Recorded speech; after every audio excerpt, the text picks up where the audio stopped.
Hello' students, কি খবৰ সকলোৰে? আশা কৰোঁ সকলোৰে ভাল। তোমালোকে চাই আছা অধ্যয়নজন আছাম ইউটিউব চেনেল। আৰু আজি আমি এই ভিডিঅ'টোত ক্লাছ 7ৰ ইংৰাজী পাঠ্যপুথিৰ 6টো লেচন ধনুজ গীতাৰ এই লেচনটোৰ সম্পূৰ্ণ কুৱেশ্যন এনচাৰখিনি আলোচনা কৰিম। চ' ভিডিঅ'টো স্কিপ নকৰি সম্পূৰ্ণকৈ চাই থাকিবা। কিন্তু তাৰ আগতে এই চেনেলটো ছাবস্ক্ৰাইব কৰি লোৱা আৰু কাষতে যিটো বেল আইকন আছে সেই বেল আইকনটো অন কৰি দিয়া। তোমালোকক ধনুজ গীতাৰ নামৰ লেচনটোৰ সম্পূৰ্ণ অসমীয়া ভাঙনিসহ ভিডিঅ' এই চেনেলটোত আপলোড কৰি থৈছোঁ। সেই ভিডিঅ'টো যদি চোৱা নাই দেন সেই ভিডিঅ'টো আগত চাই ল'বা, তেতিয়া তোমালোকে কুৱেশ্যন এনচাৰখিনি কৰোঁতে সুবিধা হ'ব। তো আজি আমি ইয়াৰ কুৱেশ্যন এনচাৰখিনি আলোচনা কৰিম। ইয়াৰ বাবে মই এটা PDF ৰেডি কৰিছোঁ, সেই PDFটো চাই লওঁ আহা। তো এইটোৱে হৈছে সেই PDFটো। Let's find out how much we have understood, কিমানখিনি আমি বুজি পালোঁ তাৰ পৰা আমি কুৱেশ্যনখিনি কৰোঁ আহা। ফাৰ্ষ্ট কুৱেশ্যনটো হৈছে what is mean by the word profession. Profession মানে কি? প্ৰফেশ্যন মানে হৈছে বৃত্তি বা জীৱিকা। তো ইয়াত তোমালোকে লিখিব লাগিব the job that we do to earn money when we grow' up is called profession. যেতিয়া আমি ডাঙৰ হওঁ, গ্ৰ' আপ মানে হৈছে ডাঙৰ হোৱা, যেতিয়া আমি ডাঙৰ হ'ম তেতিয়া টকা উপাৰ্জন কৰিবলৈ যিটো কাম কৰিম, যিটো কাম কৰা হয় সেই কামটোকে কি বুলি কোৱা হয়? প্ৰফেশ্যন বা জীৱিকা বুলি কোৱা হয়। নেক্সট কুৱেশ্যনটো হৈছে হোৱেৰ ইজ ধনু ফ্ৰম। ধনু ঘৰ ক'ত বা ধনু ক'ৰ পৰা বিলং কৰে? তো ইয়াৰ এনচাৰটো হ'ব Dhanu is the young girl from Kalardiya village near Chaygaon in Kamrup district of Assam. Next কুৱেশ্যনটো হৈছে who made the film Village Rockstar. Village Rockstar নামৰ চিনেমাখন কোনে বনাইছিলে? তো ইয়াৰ এনচাৰটো হ'ব Rima Das made the film Village Rockstar. ডি নম্বৰ কুৱেশ্যনটো হৈছে what was the name of Dhanu's brother. ধনুৰ ককায়েকৰ নাম কি? Manabendra was the name of the Dhanu's brother. Manabendra হৈছে ধনুৰ ককায়েকৰ নাম। Why did village women often scold Dhanu. Dhanu কিয় সঘনাই যি গাঁৱৰ মহিলাসকল আছিলে সেই মহিলাসকলে গালি পাৰি থাকে? তো ইয়াৰ এনচাৰটো হ'ব the village women often scold ধনু বিকজ ভিলেজ মহিলাসকলে, গাঁৱৰ মহিলাসকলে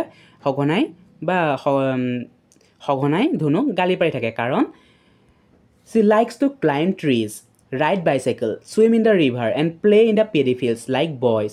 So the village women scold her as she behaved like a boy and played with the boys instead of girl. তাই কি কৰি ভাল পাইছিলে?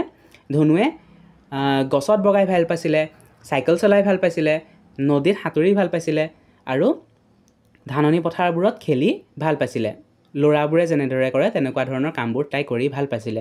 আৰু সেইবাবে যি গাঁৱৰ মহিলাসকল আছিলে তাইক গালি পাৰি আছিলে যে তাই ল'ৰাৰ দৰে বিহেভ কৰে, ল'ৰাৰ দৰে কিয় আচৰণ কৰে, তাৰ ছোৱালীৰ দৰে আচৰণ কৰাৰ বিপৰীতে তাই কিয় ল'ৰাৰ দৰে আচৰণ কৰে, সেইবাবে গাঁৱৰ মহিলাসকলে তাইক গালি পাৰিছিলে। নেক্সট কুৱেশ্যনটো চোৱা what did Dhanu's mother tell the women who scold her ডাটাৰ।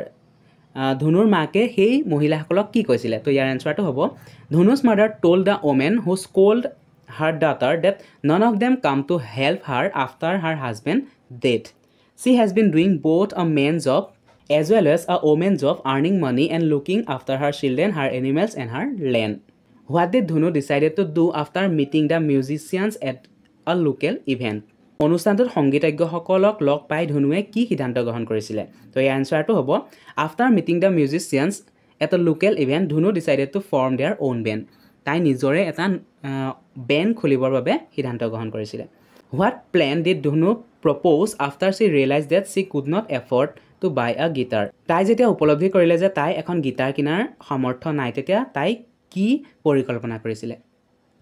তো ইয়াৰ এনচাৰটো হ'ব the plan that Dhanu propose her friend after she realise that she could not afford to buy a guitar was to make a styrofoam musical instrument and found their happiness by playing with styrofoam instrument. যেতিয়া তাই উপলব্ধি কৰিলে যে তাইৰ এখন guitar কিনাৰ সামৰ্থ্য নাই, তেতিয়া সিহঁতে ষ্টিৰিঅ'ফোন মানে হৈছে কুহিলা বা কাৰ্টুনৰ টাইপৰ এটা বস্তু, তোমালোকক স্ক্ৰীণত দেখাইছোঁ, ফটোখন চোৱা, এনেকুৱা ধৰণৰ বস্তুৰ পৰা তাই কি কৰিছিলে, সিহঁতে মিউজিকেল ইনষ্ট্ৰুমেণ্ট নিজেই বনাই লৈছিলে।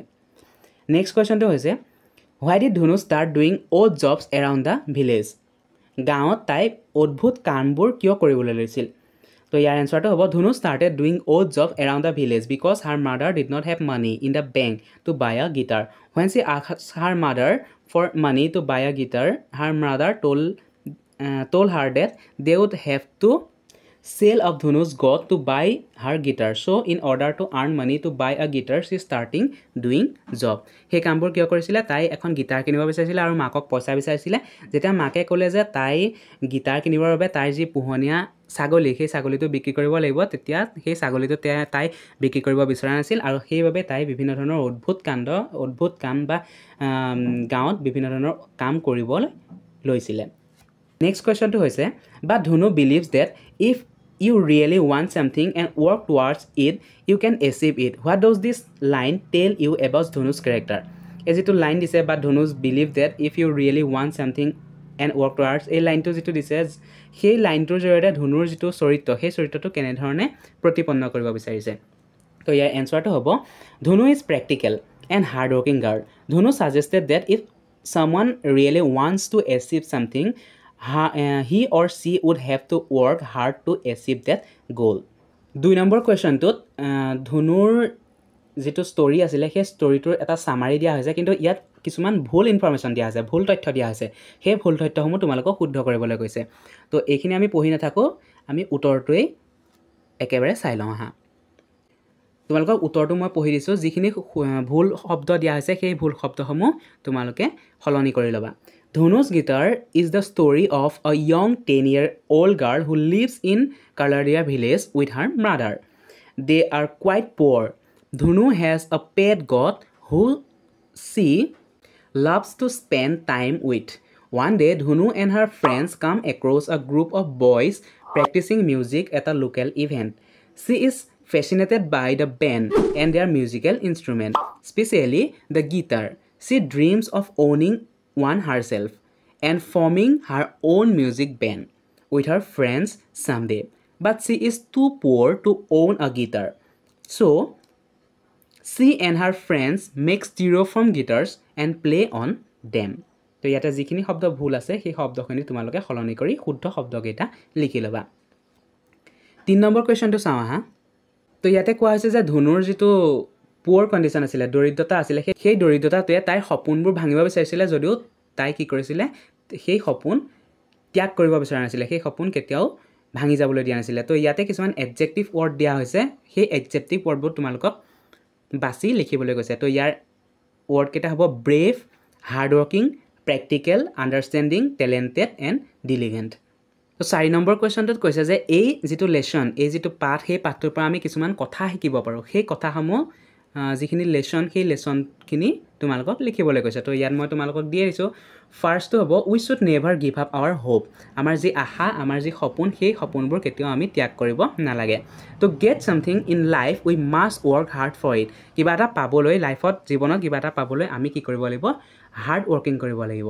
কঠোৰ পৰিশ্ৰম কৰিব লাগিব উই শুড ষ্টে কাম এণ্ড ওয়াইট আমি ওয়েট কৰিব লাগিব ধৈৰ্য ধৰিব লাগিব আৰু সেই যি সপোন সেই সপোন বাস্তৱত পৰিণত কৰিবলৈ ধৈৰ্য ধৰি সেই সপোনৰ বাবে অপেক্ষা কৰিব লাগিব 5 নম্বৰ কোৱেশ্চনটো চাওঁ হা তো ইয়াতে তোমালোকক এটা শব্দত প্ৰকাশ কৰিব কৈছে কাক কি বুলি কোৱা হয় ইয়াতে প্ৰথমটো হৈছে এ পাৰসন হু ৰিপেয়াৰ শুজ যোনে জোতা বনায় জোতা বনোৱা ব্যক্তিজনক কি বুলি কোৱা হয় কোবলাৰ বুলি কোৱা হয় a person who ৰিপেয়াৰ্স water pipe যি পানীৰ পাইপসমূহ ৰিপেয়াৰ কৰে মেৰামতি কৰে তো সেইসমূহক কোৱা হয় সেই ব্যক্তিসমূহক কোৱা হয় প্লাম্বাৰ ইয়াত বি টু সাইলেন্ট হৈ থাকে দেখিছা প্লাম্বাৰ বুলি উচ্চাৰণ কৰা হয় a person who operate the controls of an aircraft specially as a job মানে এৰোপ্লেন যোনে কন্ট্ৰোল কৰে এয়াৰক্ৰাফ্ট যোনে কন্ট্ৰোল কৰে ইয়াক কোৱা হয় সেই ব্যক্তিজনক কোৱা হয় pilot a person who jobs is to take care of people's teeth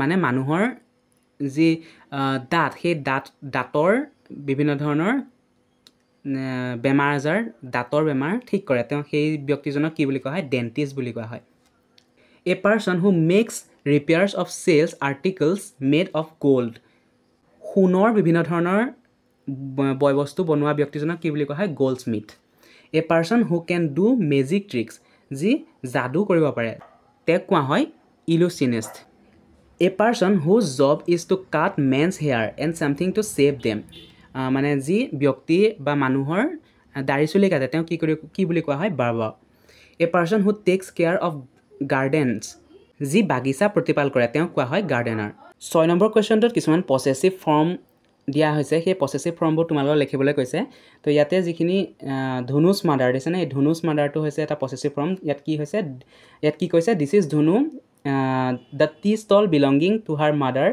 the tea stall belonging to Dhanu's mother এইটো হ'ব শুদ্ধ তো নেক্সট হৈছে মেন্স জব সি নম্বৰটো হ'ব ভাস্কৰছ ফ্ৰেণ্ড ডিটো হ'ব ডাইৰেক্টৰছ কাৰ্ছ ইটো হ'ব গিটাৰছ কালাৰ 7 নম্বৰ কুৱেশ্যনটো কিছুমান ফ্ৰেজ আৰু ইডিয়মছ দিয়া আছে সেই ইডিয়মছবোৰ বাছি উলিয়াবলৈ কৈছে তো ইয়াতে হ'ব living by cut short go on give up sweep away cry over ইয়াৰ পাছত ভইচ চেঞ্জ আছে পেচিভ ফৰ্মত লিখিবলৈ কৈছে সেইকেইটা চাই লোৱা ইয়াতে কুৱেশ্যনটো দিয়া হৈছে the monsoon month cut short the children's fund এইটো এনচাৰটো হ'ব the children's fund is cut short by the monsoon month voice কৰিব জানা নে নাজানা তোমালোকে ভইচ যদি নাজানা দেন কমেণ্টত জনাবা সেইটোৰ ওপৰতো মই এটা ভিডিঅ' বনাই দিম তো ইয়াৰ বাবে তোমালোকে চেনেলটো ছাবস্ক্ৰাইব কৰি ল'বা আৰু কাষতে যিটো বেল আইকন আছে সেই বেল আইকনটো অন কৰি ল'বা তেতিয়া মই আপলোড কৰা প্ৰত্যেকটো ভিডিঅ'ৰ নটিফিকেশ্যন তোমালোকে পাই যাবা আৰু সেই ভিডিঅ'সমূহ প্ৰথমেই চাব পাৰিবা কিয়নো এই চেনেলটোত এনেকুৱা ধৰণৰ লেছনৰ Assamese explanation plus question answer plus grammar tips এনেকুৱা ধৰণৰ ভিডিঅ' এই চেনেলটোত আপলোড কৰি থকা হয় নেক্সট কুৱেশ্যনটো চোৱা ধনু এণ্ড হাৰ ফ্ৰেণ্ডছ মেড ষ্টিৰিঅফৰ্ম গিটাৰ্ছ তো ইয়াৰ এনচাৰটো হ'ব দ্য ষ্টিৰিঅফৰ্ম গিটাৰ্ছ ৱেৰ মেড বাই ধনু এণ্ড হাৰ ফ্ৰেণ্ডছ ধনু accepted her destiny was accepted by Dhonu and Bhaskar rescued their belongings were rescued by Dhonu and Bhaskar the women of the village often scold Dhonu was often scolded by women of the village 10 number যেটো question আছে ইয়াতে তোমালোকক যিখিনি এডভাৰ্ব close নে adjective close বাছি উলিয়াবলৈ কৈছে তো ইয়াৰ যেটো প্ৰথমটো কোৱেশ্চন আছে সেইটো হ'ব if it rains we would not have the mats এইটো হ'ব এডভাৰ্ব ক্লজ নেক্সটটো হ'ব এডজেক্টিভ ক্লজ 3 নম্বৰটো হ'ব এডভাৰ্ব ক্লজ 4 নম্বৰটো এডভাৰ্ব ক্লজ 5 নম্বৰটো এডজেক্টিভ ক্লজ যদি তোমালোকে এই পিডিএফটোৰ পৰা পঢ়িব বিচাৰিছা তেতিয়া মোৰ যেটো টেলিগ্ৰাম চেনেল আছে সেই টেলিগ্ৰাম চেনেলটো জয়েন হৈ ল'বা তাতে এই পিডিএফটো পাই যাবা লগতে এই হোৱাটছআপ চেনেলটো জয়েন হৈ ল'বা বিভিন্ন ধৰণৰ আপডেট সেই চেনেলটো পাই থাকিবা লগতে এই চেনেলটো নিশ্চয়কৈ তোমালোকে সাবস্ক্ৰাইব কৰি ল'লা ইতিমধ্যে এই ভিডিঅ'টোত এটা লাইক কৰি দিবা আৰু এই ভিডিঅ'টো তোমাৰ বন্ধুৰ লগত শ্বেয়াৰ কৰি দিবা আজিলৈ ইমানেই থ্যাংক ইউ